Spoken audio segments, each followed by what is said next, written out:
Alors, dans le cadre de cette 6e capsule du réseau Capsule Indépendance, on a la chance d'avoir M. Charles Gill, qui est professeur de littérature au collégial, militant indépendantiste, social-démocrate convaincu, qui va venir nous livrer une réflexion sur la question de l'indépendance vis-à-vis du conflit étudiant. Évidemment, on a connu toute une effervescence populaire ces derniers mois. On y a même participé. Nous sommes tous deux des militants. Moi, je suis aussi étudiant à la maîtrise en sciences politiques. Je viens de terminer mon barreau.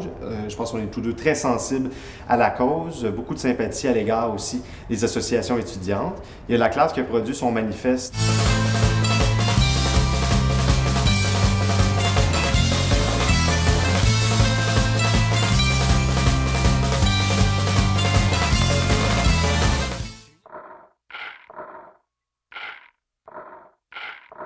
Et là, à mon sens, il serait temps de se demander où en est-on sur le plan collectif, sur le plan national, sur le plan constitutionnel, puisque de toute évidence, cette question-là a peu été adressée. Et bref, pourquoi? Est-ce que, dans le fond, Charles Gill, aujourd'hui, le Québec est une société bloquée? Bien, je vais répondre oui, le Québec est une société bloquée. Et ça va être un oui qui n'est pas du tout le bloqué que répondent les lucides ou les gens de la CAQ. C'est vraiment un autre blocage. Et pour ça, il faut revenir en quelque sorte à la Révolution tranquille et de se poser les questions. Qu'était le projet de la Révolution tranquille? Dans la Révolution tranquille, d'une façon très sommaire, on peut dire c'est le peuple qui essaie enfin de se prendre en main. Et qu'est-ce qu'il fait lorsqu'il se prend en main ou est-ce qu'il contrôle ses institutions enfin? Bien, il se donne des finalités, il essaie d'atteindre un certain nombre d'objectifs. Et puis là, ce qu'on constate, c'est qu'il y a deux objectifs majeurs qui n'ont pas été atteints en regard de la Révolution tranquille. D'abord, on avait le projet de la gratuité scolaire et aussi on a celui de l'indépendance. Comment se fait-il qu'on ait été bloqué comme ça? Là, moi, j'ai pour réflexe de revenir à un historien qui s'appelle Maurice Séguin, qui explique assez fondamentalement, c'est une pensée un peu sauvage, que vivre, c'est agir. Qu'est-ce que ça veut dire, ça? Vivre, c'est agir, ça veut dire agir par soi-même, c'est pas agir pour un autre, en économie, en politique et sur la sphère culturelle. Mais si on regarde la condition du Québec, le Québec, c'est pas une société, une nation normale. Le Québec est une nation qui a été annexée, conquise par la force, et donc, et qu'il est resté jusqu'à aujourd'hui. Il y a eu plusieurs changements de nature constitutionnelle. Mais, règle générale, si on regarde notre rapport avec Ottawa, bien, le Québec, c'est juste une sur les 10 provinces et 3 territoires, qui n'a pas nécessairement plus de voix que toutes les autres. C'est certainement pas plus de voix que toutes les provinces réunies. Ça, c'est une chose à dire. Et c'est 75 députés contre 233. Il est impossible que les 233 députés canadiens anglais veuillent nécessairement la même chose pour les Canadiens anglais que ce que culturellement les Québécois, qui sont une société distincte et même une nation, même Harper le dit, il le reconnaît, c'est impossible qu'il y ait exactement les mêmes intérêts. Le seul pouvoir réel qu'on a, c'est sur le pouvoir de la province. Une province, c'est quoi? Province pour les vaincus. Une province, ça veut dire, au sens anglo-saxon, c'est un peu une colonie. Donc une colonie, ça n'a qu'un certain nombre de pouvoirs. Alors nous, ça fait 250 ans qu'on a juste quelques pouvoirs.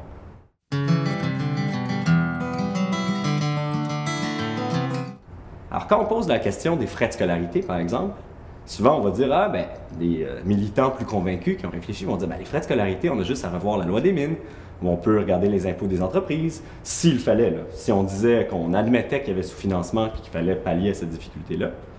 Mais là, ils vont se faire dire, ces gens-là, ah, mais arrête de penser comme ça, c'est le frais de scolarité, puis paye ta juste part. Donc la question, souvent, les opposants, elle est remise en vase clos, elle est circonscrite juste à la question des frais, et les étudiants, les militants qui veulent des changements se font traiter de révolutionnaires, d'idéalistes, dont on la traite de plusieurs noms, pour la simple et bonne raison qu'ils décident que cette question-là, et la classe le fait très bien, hein, elle adresse aux néolibéraux la critique selon laquelle c'est pas seulement pour les frais de scolarité, mais une société meilleure que bloque le projet néolibéral. Donc agir par soi-même permet de développer, d'enrichir, d'épanouir.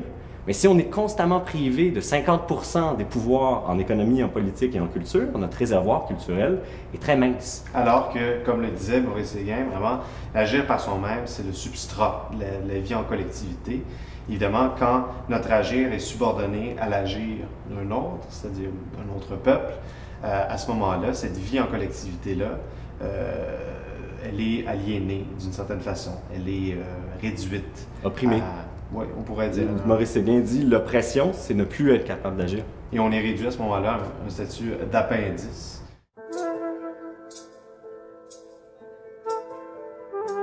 Alors, au Québec, il y a une tradition républicaine. Elle remonte au moins au temps des patriotes qui mettaient de l'avant ces mêmes idéaux, les patriotes d'ailleurs, qui eux-mêmes ont instauré pour la toute première fois la gratuité de l'éducation en 1829. Alors, compte tenu de tout ça, et l'indépendance, compte tenu aussi que l'indépendance est en quelque sorte le corollaire de la République, puisque l'indépendance, au sens où je l'entends, c'est l'indépendance du peuple. Le peuple doit être indépendant pour être libre. Pourquoi sent-on une sorte d'indifférence, voire parfois de méfiance quant à l'idée d'indépendance? Est-ce que ce ne serait pas parce que l'indépendance, depuis une quarantaine d'années, sinon un peu plus, a été associée à l'État québécois davantage qu'au peuple? Et en ce sens-là, est-ce qu'il n'y aurait pas lieu de revoir notre stratégie, de revoir notre cadre conceptuel aussi par rapport à l'indépendance? Comment se fait-il que l'on n'a peut-être pas mené une lutte indépendantiste efficace?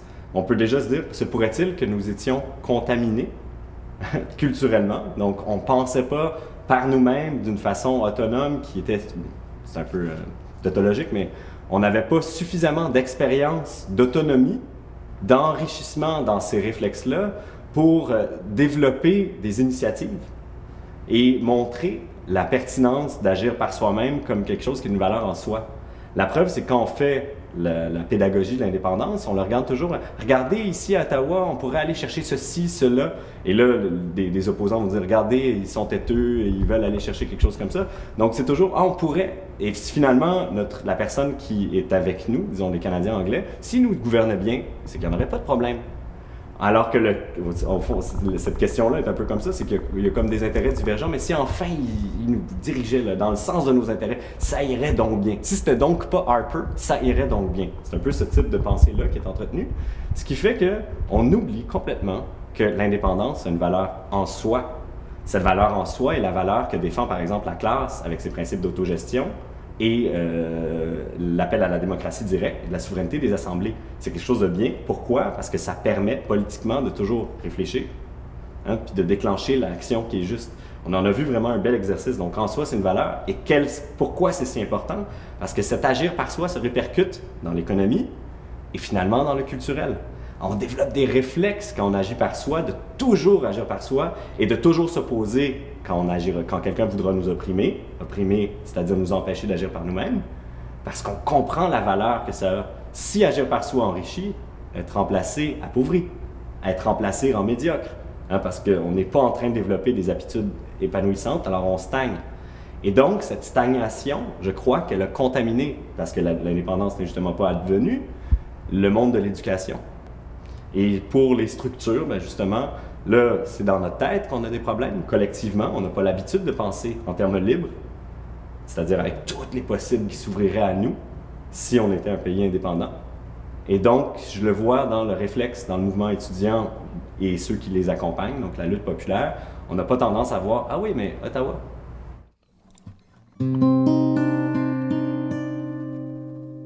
Du côté fédéral, il y aurait eu beaucoup de choses à dire. Vous savez, chaque année, les Québécois envoient plus de 50 milliards de dollars en impôts et en taxes à Ottawa. D'ailleurs, le seul fait de remplir 2 rapports d'impôts, ça coûte 800 millions par année en frais administratifs. Et évidemment, Ottawa va les répartir selon les intérêts majoritaires du Canada, qui ne coïncident pas nécessairement avec ceux du Québec. Cette année, notamment, il y a la question des F-35 qui a été assez spectaculaire. Alors, un seul F-35, qui équivaut en tout à 462 millions de dollars, suffirait largement pour opérer un refinancement des institutions supérieures d'éducation au Québec. Mais c'est rien par rapport, évidemment, aux 490 milliards de dollars que va investir Ottawa en budget militaire d'ici les 2 prochaines décennies.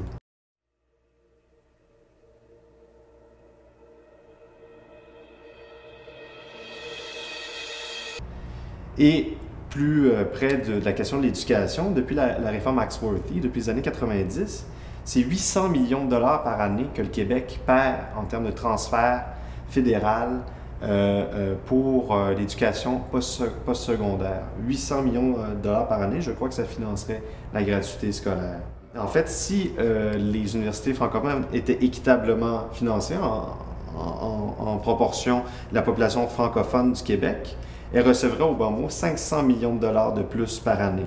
Et petite information en passant, quant aux universités francophones hors Québec, dans les provinces anglophones, elles sont également sous-financées. Si elles recevaient leur juste part, elles obtiendraient 615 millions de plus par année.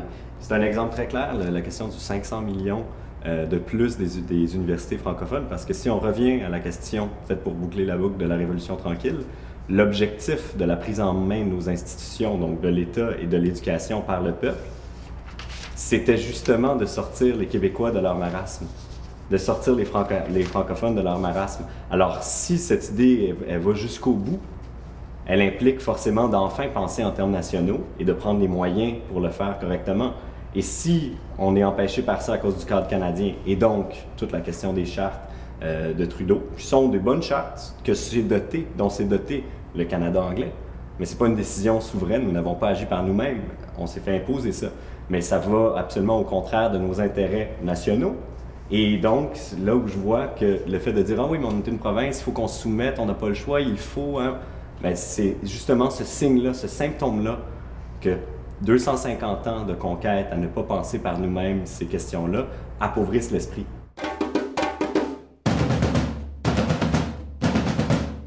En ce sens-là, évidemment, parler d'indépendance dans le cadre de la lutte étudiante, c'est pas la récupération. Absolument pas, parce que si on dit qu'on envisage tous les moyens pour arriver à nos fins, que nos fins sont, on revient sur une question de bien commun, eh bien, le bien commun de l'indépendance, c'est la souveraineté du peuple, qui est une chose qu'on expérimente en Assemblée, ce qui veut dire une rénovation démocratique. C'est donc pas pour garder le même système, c'est pour dire on veut que, comme dans une Assemblée générale, l'État et ses décisions soient accessibles à l'ensemble des citoyens, que les opinions que l'on puisse exprimer, qui deviennent des possibles, soient diverses. Ouverture, accessibilité et transparence, ça fait partie de l'indépendance. Et forcément, cette indépendance-là amène toute une série de moyens politiques, économiques, culturels, et qui permettent d'atteindre nos fins, lesquelles sont sociales, un monde meilleur.